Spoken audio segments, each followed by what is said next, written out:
Na primeira metade da década de 1960, o Brasil experimentava um sentimento de dever cumprido no setor automotivo. Em poucos anos, o país saía da condição de importador para fabricante de veículos. O feito se devia, em grande parte, às políticas desenvolvimentistas implementadas na década anterior pelo presidente Juscelino Kubitschek, aquele dos 50 anos em 5, e você provavelmente já estudou isso no seu colégio. Apesar da instabilidade provocada pela implantação não muito sutil do governo militar em 64, as recém-chegadas montadoras não economizavam nos lançamentos não. Chegavam às concessionárias modelos como Aero Willys, DKW, DKV, Fissori, Fusca 1300, Gordini, Carmanguia e Esplanada.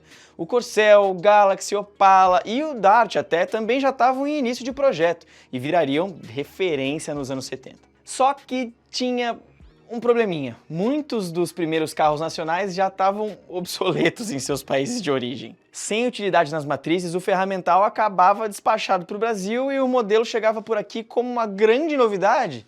Lembra que naquela época não tinha internet para conferir as maracutaias? Pois é, se tivesse, todo mundo ia ficar muito aborrecido.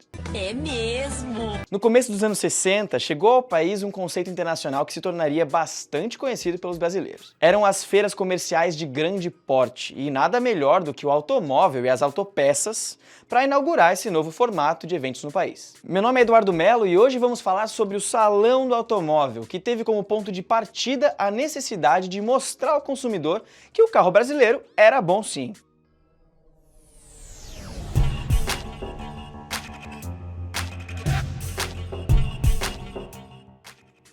Embora houvesse orgulho em torno dos nossos veículos, também pairava aquela suspeita de que esses produtos não tinham a mesma qualidade dos carros importados, e que o consumidor estava acostumado já. De fato, a incidência de defeitos chegou a premiar alguns modelos com apelidos nada desejáveis. O Cinca era o Belo Antônio, referência a um filme de época cujo personagem principal sempre falhava naquelas horas.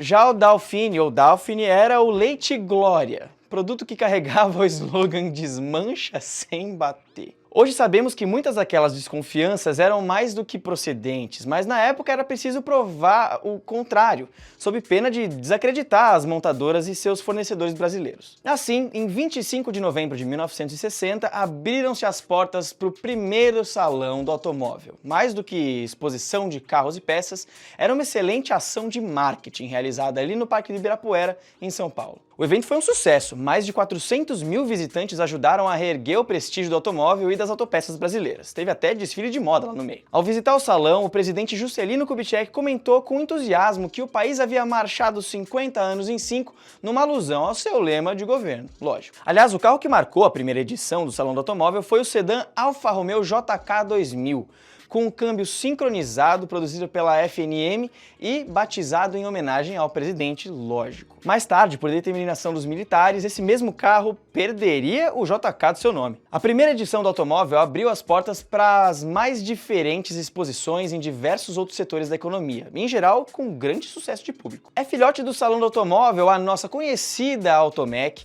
a maior feira de negócios da América Latina, considerando qualquer setor. Em 2018, o Salão do Automóvel foi realizado pela 30ª vez, sempre festejando o recorde de público na condição de maior evento brasileiro. 1 milhão de pessoas costumavam visitar a exposição, que trazia as grandes novidades das montadoras e futurísticos carros conceito, que também são uma atração à parte. Que lindo! Agendada para 2020, a 31ª edição então acabou adiada, em razão da pandemia, lógico, e de alguns impasses envolvendo os expositores. E nunca mais voltou. Ao que tudo indica, com a revolução digital, o tradicional formato do Salão do Automóvel deixou de interessar as montadoras. O Salão do Automóvel que conhecemos acabou. Agora os organizadores estudam novos formatos para manter vivo o evento que durante décadas encantou gerações e alimentou os mais ambiciosos sonhos de consumo dos brasileiros. E eu tô incluído nessa.